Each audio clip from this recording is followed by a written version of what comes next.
Hello friends, कैसे हैं आप। मेरा यूट्यूब चैनल पुष्प एकेडमी में आपका फिर से एक बार स्वागत है। अभी कुछ दिन पहले मैंने आपको प्रेजेंट इंडेफिनिट टेंस की प्रैक्टिस कराई थी। मैं उम्मीद करती हूँ कि आपको प्रेजेंट इंडेफिनिट टेंस अच्छे से समझ आ गया होगा। आज मैं पास्ट इंडेफिनिट टेंस के साथ दोबारा से आपके सामने हाजिर हुई हूँ। चलिए हम पास्ट इंडेफिनिट टेंस की प्रैक्टिस करते हैं। इस टेंस को बनाने के लिए जिन वाक्यों के अंत में खाया, लिया, पढ़ी, आई, गाया आदि शब्द आते हैं वे वाक्य पास्ट इंडेफिनिट टेंस कहलाते हैं। इनको बनाने के लिए वर्ब की सेकंड फॉर्म यूज की जाती है। जब हम इन पास्ट इंडेफिनिट टेंस के सेंटेंसेस बनाते हैं तो उसमें वर्ब की सेकंड फॉर्म को यूज किया जाता है, सिंगुलर और प्लूरल दोनों के साथ। नेगेटिव व इंटेरोगेटिव वाक्यों में हेल्पिंग वर्ब डिड का यूज किया जाता है, सिंगुलर व प्लूरल दोनों में। सिंगुलर और प्लूरल दोनों के साथ हम इसकी हेल्पिंग वर्ब डिड का यूज करते हैं। जैसे प्रेजेंट इंडेफिनिट टेंस में हम डू डज का यूज करते हैं, सिंगुलर के साथ डज और प्लूरल के साथ do.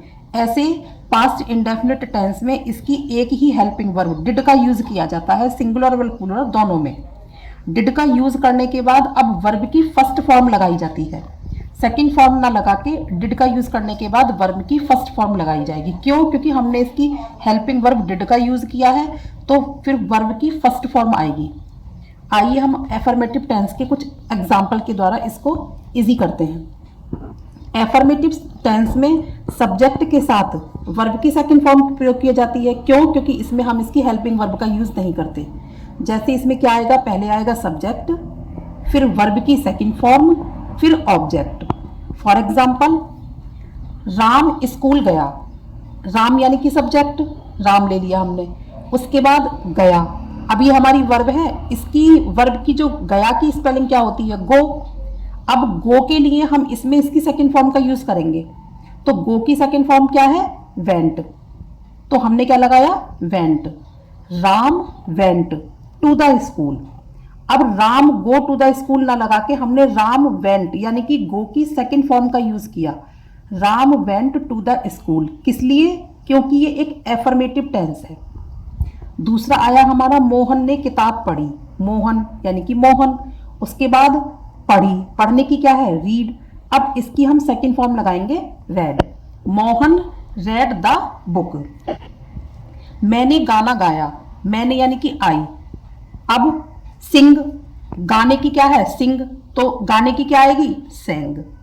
I saying the song. मैंने गाना गाया। मैंने गाना, इसलिए मैंने आपको ये सिंग लिख के सेंग करके दिखाई है कि आई सेंग द सॉन्ग। इसकी सेकंड फॉर्म लगाई हमने। तुमने खाना खाया। तुम यानी कि यू। अब खाने की सेकंड फॉर्म क्या है, फर्स्ट फॉर्म तो ईट होती है, सेकंड फॉर्म क्या है, एट। तो यू एट द फूड। तुमने खाना खाया।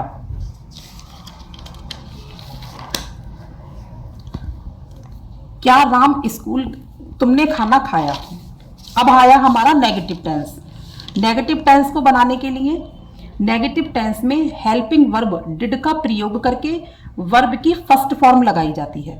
बाकी कुछ तो नहीं है जिसमें बस डिड का यूज करेंगे, तो हम वर्ब की फर्स्ट फॉर्म यूज करेंगे। यानी सबसे पहले सब्जेक्ट, फिर हेल्पिंग वर्ब डिड, फिर नॉट, फिर वर्ब की फर्स्ट फॉर्म, फिर ऑब्जेक्ट। एग्जाम्पल के लिए, राम स्कूल नहीं गया। वही टेंस मैंने नेगेटिव में बनाया, राम स्कूल नहीं गया। तो राम, अब इसकी हेल्पिंग वर्ब क्या लेंगे हम, डिड। राम डिड, फिर नहीं की not. Ram did not go. अब गो की फर्स्ट फॉर्म लगाई हमने, go to the school. Ram did not go to the school. Affirmative में हमने क्या बनाया था, Ram went to the school. Negative में ये क्या बनेगा, राम डिड नॉट गो। अब वेंट की जगह हम उसकी फर्स्ट फॉर्म लगाएंगे, गो टू द स्कूल। तुमने खाना नहीं खाया। वही टेंस हमने फिर दोबारा नेगेटिव में लिया। तुमने खाना खाया, तो हमने क्या बनाया था, यू एट द फूड।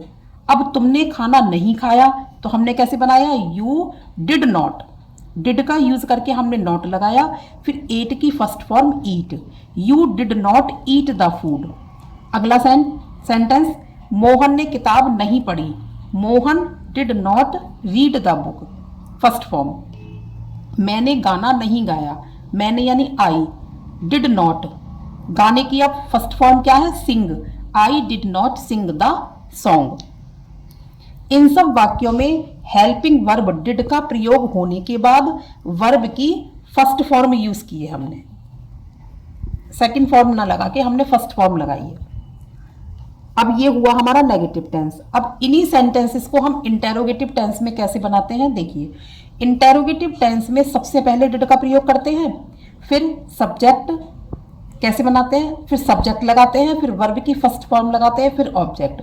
वही प्रक्रिया आपको दोबारा से बताऊंगी, डिड, सब्जेक्ट, वर्ब की फर्स्ट फॉर्म और फिर ऑब्जेक्ट। ये हमारा हो गया इंटेरोगेटिव टेंस। अब इसके कुछ एग्जाम्पल्स देखते हैं हम। क्या राम स्कूल गया, ये हमारा एक इंटेरोगेटिव टेंस है, तो हम इसको कैसे बनाएंगे, क्या लगा हुआ है, तो सबसे पहले हम हेल्पिंग वर्ब लगाएंगे डिड, फिर आएगा हमारा सब्जेक्ट राम, फिर जाने की first form, did Ram go to the school. बहुत सीधी सी बात है, जो फंडा हमारा एक सेंटेंस में लगता है उसी को थोड़ा सा फेरबदल करके हम बाकी के टेंस भी बना लेते हैं। तो did Ram go to the school, क्या तुमने खाना खाया, क्या लगा हुआ है, इंटेरोगेटिव टेंस है तो डिड, फिर सब्जेक्ट आया you, did you eat the food, क्या मोहन ने किताब पढ़ी, did Mohan read the book, क्या मैंने गाना गाया, did I sing the song. बाकी सेंटेंस हमने इंटेरोगेटिव में बनाने के लिए हेल्पिंग वर्ब को पहले यूज किया है, बाकी सब कुछ ऐसे ही बनेगा। फिर आया हमारा negative plus interrogative tense. Negative plus interrogative tense के मैं कुछ एग्जाम्पल बताती हूँ, वो भी इसी तरीके से बनेंगे। जैसे क्या राम स्कूल नहीं गया, इसमें हमारा इंटेरोगेटिव के लिए क्या क्वेश्चन भी है और हमारा नहीं भी है, यानी कि ये हो गया हमारा नेगेटिव प्लस इंटेरोगेटिव टेंस। तो क्या के लिए हम हेल्पिंग वर्ब लगाएंगे डिड, फिर सब्जेक्ट लगाएंगे राम, फिर नहीं की not, go to the school. Same present indefinite tense की तरह ही होगा, वहां डू डज यूज करते थे, यहां हम डिड यूज करेंगे, बाकी कुछ सेम ऐसे ही है। तो did Ram not go to the school, क्या तुमने खाना नहीं खाया, did you not eat the food. अब आप यहां देखिए, क्या तुमने खाना खाया, तो did you eat the food, क्या तुमने खाना नहीं खाया। जब हमने ये बनाया तो हमने क्या कर दिया, डिड यू नॉट, यानी कि सब्जेक्ट के बाद वर्ब के पहले हमने नॉट लगा दिया।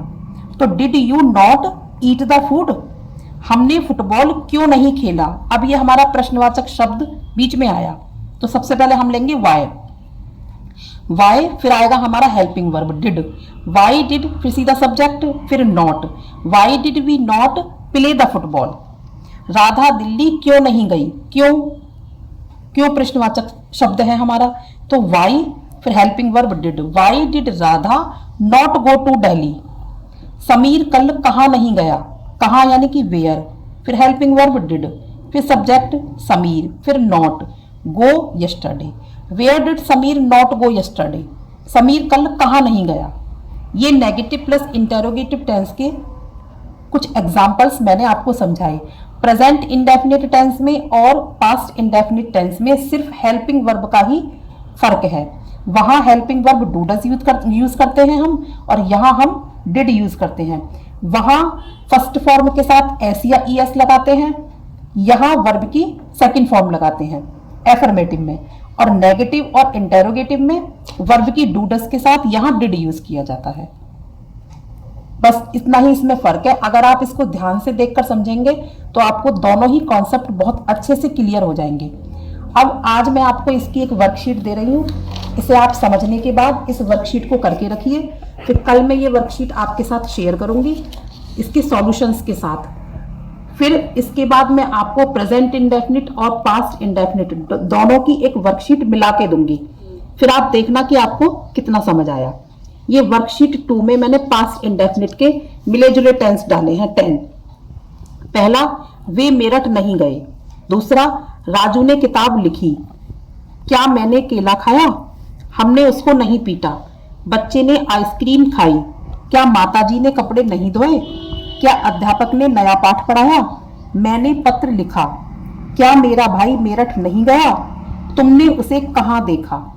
एफर्मेटिव, नेगेटिव और इंटेरोगेटिव, और interrogative plus interrogative plus negative, ये मैंने चारों तरह के टेंस मिला के आपको 10 सेंटेंसेस दिए हैं।